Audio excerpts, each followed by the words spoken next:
In case ನೀವು cinema ಫೀಲ್ಡ್ಗೆ entry ಕೊಡಲಿಲ್ಲ ಅಂದಿದ್ರೆ ಸರ್ಕಸ್ ಮೂವಿ ಮೂಲಕ ಏನಾಗ್ತಿದ್ರಿ ಅಂತ? Nice question. ಅದೇ ಹೇಳದ್ನಲ್ಲ ಸರ್, ನನಗೆ ಪ್ರಾಣಿಗಳಂದ್ರೆ ತುಂಬ ಪ್ರೀತಿ. ಮೋಸ್ಟ್ಲಿ ನಾನು ವೆಟರ್ನರಿ ಡಾಕ್ಟರ್ ಆಗಬೇಕು ಅಂತ ಬುದ್ಧಿ ಬಂದಾಗಿಂದ, ಮಗು ಇದ್ದಾಗಿಂದ ನನಗೆ ಆಸೆ ಇದ್ದಿದ್ದು ಅದೊಂದೇ. ನನಗೆ ಡಾಕ್ಟರ್ ಅಂತ ತಲೆಯಲ್ಲಿ ಇರಲಿಲ್ಲ. ಈಗಲೂ ನನಗೆ ರೋಡ್ ಸೈಡಲ್ಲಿ ಏನಾದರೂ ನಾಯಿಮರಿಗೆ ಏಟಾಗಿರೋದನ್ನ, ನನ್ನ ಮನೆ ಒಂಥರ ಮಿನಿ ಝೂ ಇದ್ದಂಗೆ. ನೀವು ಬಂದರೆ ನಿಮಗೆ ಗೊತ್ತಾಗುತ್ತೆ. ಬೆಕ್ಕುಗಳಿಗೆ ಅದು ಏನೇ ನನ್ನ ಕಣ್ಣಿಗೆ ಬಿದ್ದರೂ ನನ್ನ ಕೈಲಿ ಶಕ್ತಿ ಇದ್ದರೆ ನಾನು ಖಂಡಿತವಾಗ್ಲೂ ಮನೆ ತಗೊಬಂದಿರ್ತೀನಿ.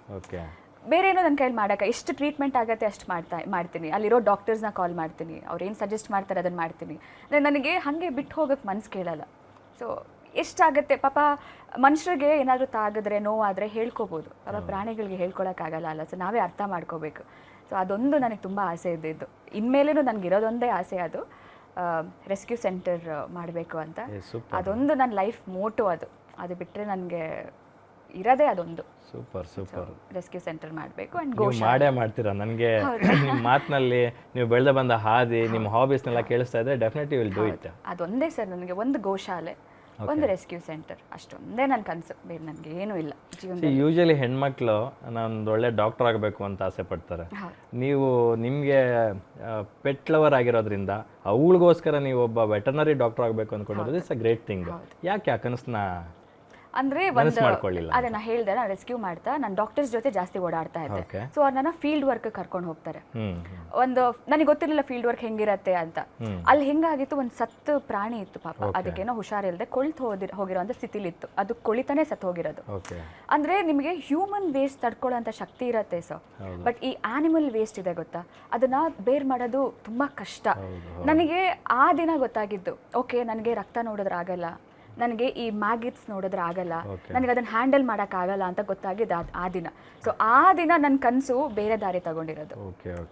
ನನಗೆ ಒಂದು ವಾರ ನಾನು ತುಂಬ ಟ್ರೈ ಮಾಡ್ತಾ ಇದ್ದೆ, ಬಟ್ ಊಟ ಮಾಡೋಕ್ಕಾಗ್ತಿರ್ಲಿಲ್ಲ. ನಾನು ಬೇಕು ಅಂತ ಹೇಳಿದ್ರು ನನ್ನ ಬಾಡಿ ರಿಜೆಕ್ಟ್ ಮಾಡ್ತಾ ಇತ್ತು. ನನಗೆ ಎಂಜಿನ್ ನುಂಗಕ್ಕಾಗ್ತಾ ಇರಲಿಲ್ಲ. ಸೊ ಅದು ನಾನು ಮಾಡ್ತಾ ಇರೋದಲ್ಲ, ನನ್ನ ಬಾಡಿಗೆ ಆಗ್ತಾ ಇಲ್ಲ ತಗೊಳ್ಳೋಕ್ಕೆ. So that was the day I decided, no ಇದು ನನಗೆ ಮಾಡೋಕ್ಕಾಗಲ್ಲ, ಮೇ ಬಿ ನಾನು ರೆಸ್ಕ್ಯೂ ಸೆಂಟರ್ ಹಾಕಿ ನಾನು ನೋಡ್ಕೋತೀನಿ, ಯಾರಾದರೂ ಮಾಡ್ತಾರೆ, ನಾನು ಅದಕ್ಕೆ ಸಪೋರ್ಟ್ ಮಾಡ್ತೀನಿ. So super. ನಿಜವಾಗ್ಲೂ ಕೇಳೋಕ್ಕೆ ವೆರಿ ಇಂಟ್ರೆಸ್ಟಿಂಗ್ ಅನಿಸುತ್ತೆ ನಿಮ್ಮ ಗ್ರೋತ್. ಡೆವಿಲ್ ಬಗ್ಗೆ ಮಾತಾಡೋಣ. ಸೊ ಡೆವಿಲ್ ಸಿನಿಮಾಗೆ ನೀವು ಆಡಿಷನ್ಸಲ್ಲಿ ಸೆಲೆಕ್ಟ್ ಆಗಿದ್ದೀರಾ ಅಂತ ಮನೆಯಲ್ಲಿ ಹೇಳಿದಾಗ ಅಮ್ಮ ಅಪ್ಪ ಬಿಲೀವ್ ಮಾಡಿದ್ರೆ ಅದನ್ನು? ಅಯ್ಯೋ ಇಲ್ಲ, ಬಿಕಾಸ್ ನಾನು ಆಡಿಷನ್ ಹೋಗ್ತೀನಿ ಅಂತಲೂ ಅವ್ರಿಗೆ ಹೇಳಿರಲಿಲ್ಲ, ಮನೇಲಿ ತಿಳಿಸಿರಲಿಲ್ಲ, ನಾನು ಅವ್ರಿಗೆ ಗೊತ್ತೂ ಇರಲಿಲ್ಲ. ಸೊ ನಾನು ಆದಾಗಲೂ ನಿಜವಾಗ್ಲೂ ಆಗಿದೆಯಾ ಅನ್ನೋ ಗುಂಗಲ್ಲೇ ಇದ್ದೆ ನಾನು. ಅದನ್ನು ಹೇಳಿರಲಿಲ್ಲ. ಇಲ್ಲ ಕನ್ಫರ್ಮ್ ಅಂತ ಅಗ್ರಿಮೆಂಟ್ ಎಲ್ಲ ಸೈನ್ ಮಾಡಿದಿನಾನೆ ನಾನು ಅಮ್ಮನ ಕರ್ಕೊಂಡು ಹೋಗಿದ್ದು. ಬಾ ನಿನ್ನೆಲ್ಲ ಕರ್ಕೊಂಡು ಹೋಗ್ತೀನಿ ಬಾ ಅಂದ್ಕೊಂಡು ಕರ್ಕೊಂಡು ಹೋಗಿರೋದು. ಸೊ ಅಮ್ಮ ಫುಲ್ ಖುಷಿ, ಎಂಟೈರ್ ಫ್ಯಾಮಿಲಿ ಖುಷಿ. ಮೊದಲಿಂದಾನೇ ದರ್ಶನ್ ಸರ್ ಅಂದರೆ ಅವ್ರಿಗೊಂಥರ ರೆಸ್ಪೆಕ್ಟ್, ಪ್ರೀತಿ ಕೂಡ. ಸೊ ಅವ್ರ ಜೊತೆ ಸಿನಿಮಾ ಮಾಡ್ತಿದ್ದೀನಿ ಅಂದ ತಕ್ಷಣ ಭಾರಿ ಖುಷಿ ಆಯಿತು. ನಂಬಕ್ಕೆ ರೆಡಿ ಇಲ್ಲ ಯಾರೂ, but they were very happy for me. Darshan ಅವರ ವ್ಯಕ್ತಿತ್ವದ ಬಗ್ಗೆ, ಅವರ ಗ್ರೋತ್ ಬಗ್ಗೆ, ಸ್ಕ್ರಾಚ್ ಇಂದ ಅವರು ಝೀರೋ ಇಂದ ಹೀರೋ ಆಗಿ ತುಂಬಾ ಜನಕ್ಕೆ ಇನ್ಸ್ಪೈರ್ ಆಗಿದಂತಹ ಒಂದು ವಿಚಾರಗಳ ಬಗ್ಗೆ ನಿಮಗೆ ಯಾವ ಪರ್ಸೆಪ್ಷನ್ ಇತ್ತು ಅಂತ? ಅವ್ರ ಬಗ್ಗೆ ಮಾತಾಡೋಷ್ಟು ದೊಡ್ಡೋಳು ನಾನಲ್ಲ. ಆ್ಯಂಡ್ ನಾನು ಅವ್ರ ಜೊತೆ ಸ್ಪೆಂಡ್ ಮಾಡಿರೋ ಟೈಮ್ ತುಂಬ ಕಮ್ಮಿ, ಸಿನಿಮಾದ ಅಷ್ಟೇ ನಾವು ಸ್ಪೆಂಡ್ ಮಾಡಿರೋದು. ಬಟ್ ಅಲ್ಲಿ ತುಂಬ ಕಲಿತೆ ಅವ್ರ ಬಗ್ಗೆ, ತುಂಬ ಹೇಳ್ಕೊಟ್ರು ಕೂಡ ನನಗೆ. ಆ್ಯಸ್ ಅ ಹ್ಯೂಮನ್ ಅವ್ರ ಮನಸ್ಸು ತುಂಬ ಇಷ್ಟ ಆಯಿತು. ತುಂಬ ದೊಡ್ಡ ಮನಸ್ಸು ಅವ್ರದ್ದು. ಆ್ಯಂಡ್ ಕೆಲವುದೊಂದು ಚಿಕ್ಕ ಪುಟ್ಟ ವಿಚಾರಗಳು ಅವರಲ್ಲಿ ನಾನು ನೋಟಿಸ್ ಮಾಡಿರೋದು ನನಗೆ ತುಂಬ ಇಂಪ್ಯಾಕ್ಟ್ ಆಯಿತು. ಅವರು ಮಾಡಿರೋ ಕೆಲಸನ ಹೇಳ್ಕೊಳ್ಳಲ್ಲ, ಈ ಕೈ ಕೊಟ್ಟಿರೋದು ಈ ಕೈ ಗೊತ್ತಿರಲ್ಲ. ಸೊ ಅದು ನನಗೆ ಆ ವ್ಯಕ್ತಿತ್ವ ತುಂಬ ಇಷ್ಟ ಆಯಿತು. ಆ್ಯಂಡ್ ಎಲ್ಲರೂ ಹೊಟ್ಟೆ ತುಂಬ ತಿನ್ನಿಸೋ ಒಂದು ಗುಣ ಇದೆ ಗೊತ್ತಾ ಸರ್, ಅದು ತುಂಬ ಇನ್ಸ್ಪೈರ್ ಮಾಡ್ತು ನನ್ನ. ಕೋಇನ್ಸಿಡೆಂಟ್ ಅಂದರೆ ಅವರು ಕೂಡ ನಿಮ್ಮ ಥರ ಪೆಟ್ ಲವರ್, ಹೌದು, ಫೋಟೋಗ್ರಫಿ ಹಾಬಿ ಇರ್ತಕ್ಕಂಥವ್ರು. ಯಾವಾಗಲೂ ಅವ್ರ ಫಾರ್ಮ್ ಹೌಸಲ್ಲಂತೂ ಸಿಕ್ಕಾಬಟ್ಟೆ ಹಸುಗಳು, ಪ್ರಾಣಿಗಳು, ಪಕ್ಷಿಗಳು ತುಂಬ ಇದಾವೆ. ಹೌದು, ಅಂದರೆ ನಮಗೆ ಸೆಟ್ಟಲ್ಲಿ ನಮಗೆ ಟಾಪಿಕೇ ಇದು. ಸಿನಿಮಾ ಬಿಟ್ಟರೆ, ಸೀನ್ಸ್ ಬಿಟ್ಟರೆ ನಮಗೆ ಟಾಪಿಕೇ ಪ್ರಾಣಿ, ಪಕ್ಷಿ, ಗಿಡ, ಮರ, ಕಾರ್ಸ್ ತುಂಬ ಇಷ್ಟ ಅವ್ರಿಗೆ. ಅದ್ರ ಬಗ್ಗೆ ಟಾಪಿಕ್ಸ್ ನಮಗೆ. ಸೊ ನೀವು ಅವ್ರ ಹತ್ರ ಪ್ರಾಣಿ ಪಕ್ಷಿಗಳ ಬಗ್ಗೆ ಏನೇ ಕೇಳಿ, ಅವ್ರಿಗೆ ಗೊತ್ತಿಲ್ಲ ಅಂತ ಇಲ್ಲ. ನನಗೆ ಇಷ್ಟ ಅದಲ್ಲ. ಯಾರಿಗಾದ್ರೂ ಅದ್ರ ಬಗ್ಗೆ ಇಂಟ್ರೆಸ್ಟ್ ಇದೆ ಅಂತ ಕೇಳಿದ ತಕ್ಷಣ ನಾನು ಏನಾದ್ರು ಕೇಳ್ತಾ ಇರ್ತೀನಿ. ಸೊ ಒಂದಿನಾನು ಅವ್ರು ಬೇಜಾರು ಮಾಡ್ಕೊಳ್ದೆ ಪ್ರತಿಯೊಂದೂ ನನಗೆ ಹಿಂಗಮ್ಮ ಹಂಗಮ್ಮ ಪ್ರತಿಯೊಂದನ್ನು ಇನ್ಫಾರ್ಮೇಷನ್ ಕೊಟ್ಕೊಂಡು ಬಂದವರು ಅವರು. ಸೊ ತುಂಬ ನಾಲೆಜ್ ಇರುವಂಥ ವ್ಯಕ್ತಿ. ಫಸ್ಟ್ ಡೇ ಶೂಟ್ ಎಲ್ಲಿತ್ತು ಅವ್ರ ಜೊತೆ ನಿಮಗೆ?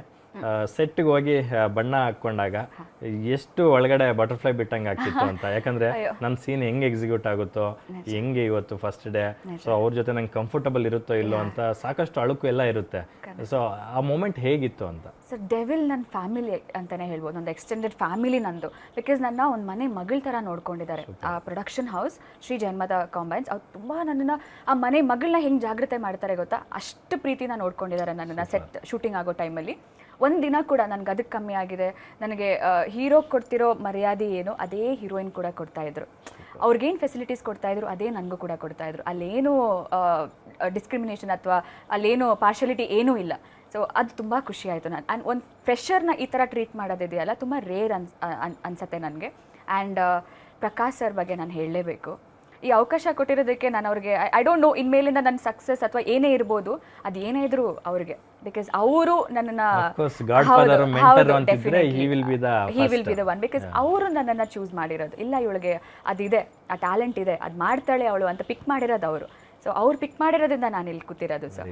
ಸೊ ಅದು ನಾನು ಉಸಿರಿರೋವರೆಗೂ ಅವ್ರು ಮಾಡಿರೋ ಅಂಥ ಇದನ್ನು ನಾನು ಯಾವತ್ತೂ ಮರೆಯಲ್ಲ ಅದನ್ನು. And first Sudha sir cameraman ಕೂಡ ಎಷ್ಟು ನೀಟಾಗಿ ಹೇಳ್ಕೊಡೋರು ಅಂದರೆ ಹೆಂಗೆ ನಾನು ಐಮ್ ಅ ಫ್ರೆಶರ್, ನನಗೆ ಅಷ್ಟು ಟೆಕ್ನಿಕಲ್ ಥಿಂಗ್ಸ್ ಗೊತ್ತಿಲ್ಲ.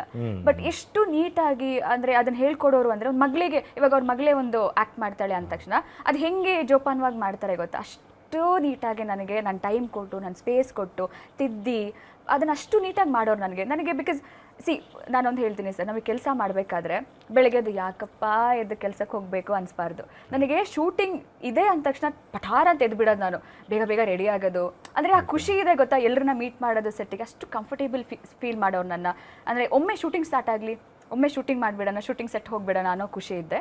ಆ್ಯಂಡ್ ಫಸ್ಟ್ ಡೇ ನಾನು ಬಣ್ಣ ಹಚ್ಚಿದ್ದು RR ನಗರಲ್ಲಿ ಮನೆ ಶೂಟ್ ಇತ್ತು. ಸೊ ಶ್ರೀನಿವಾಸ್ ಪ್ರಭು ಸರ್ ಮತ್ತು ನನ್ನ ತಾಯಿ ಕ್ಯಾರೆಕ್ಟರ್ ಅವ್ರ ಜೊತೆ ನನಗೆ ತುಳಸಿ ಮ್ಯಾಮ್ ಜೊತೆ ನನಗೆ ಸ್ಕ್ರೀನ್ ಶೇರ್ ಮಾಡೋ ಅವಕಾಶ ಸಿಕ್ಕಿತ್ತು. ಹೌದು, ಫಸ್ಟ್ ಡೇ ಅಲ್ಲಿ ಶೂಟ್ ಮಾಡಿದ್ದು ನಾನು. ಫಸ್ಟ್ ಡೇನೇ ಯಾರಿಗಾದ್ರೂ ಭಯ ಅದೆಲ್ಲ ಇರುತ್ತೆ ಅಲ್ವಾ ಸರ್, ನನಗೆ ಒಂದಿನೂ ಆ ಥರ ಫೀಲು ಆಗಿಲ್ಲ, ಅವ್ರಿಗೆ ಫೀಲ್ ಮಾಡಿಸೂ ಇಲ್ಲ. ಆ್ಯಂಡ್ ಪ್ರಕಾಶ್ ಸರ್ ನನಗೆ ಹೆಂಗೆ ಕ್ಯಾಮ್ರಾ ಫೇಸ್ ಮಾಡಬೇಕು, ಯಾವ ಥರ ಎಕ್ಸ್ಪ್ರೆಷನ್ಸ್ ಬೇಕು ಅವ್ರಿಗೆ ಗೊತ್ತು ಸರ್. ಒಂದು ಆರ್ಟಿಸ್ಟಿಂದ ಏನು ತೆಗಿಬೇಕು ಅವ್ರಿಗೆ ಗೊತ್ತು. ಸೊ ನನ್ನಿಂದ ಏನು ಬೇಕಿತ್ತು ಅವರು ಆರಾಮಾಗಿ ಅದನ್ನು ಮಾಡಿಸ್ಕೊತಾ ಇದ್ರು. ಸೊ ಅದು ನನಗೆ ಯಾವತ್ತೂ ತೊಂದರೆ ಆಗಿಲ್ಲ. ಸೂಪರ್. ಸರ್ ಜೊತೆ ನಾನು ಸ್ಕ್ರೀನ್ ಶೇರ್ ಮಾಡಿದ್ದು ಉದಯ್ಪುರಲ್ಲಿ. ಉದಯ್ಪುರ ಫಸ್ಟ್ ಟೈಮ್ ಮಾಡಿದ್ದು ರಾಜಸ್ಥಾನ್ ಅಲ್ಲೇ.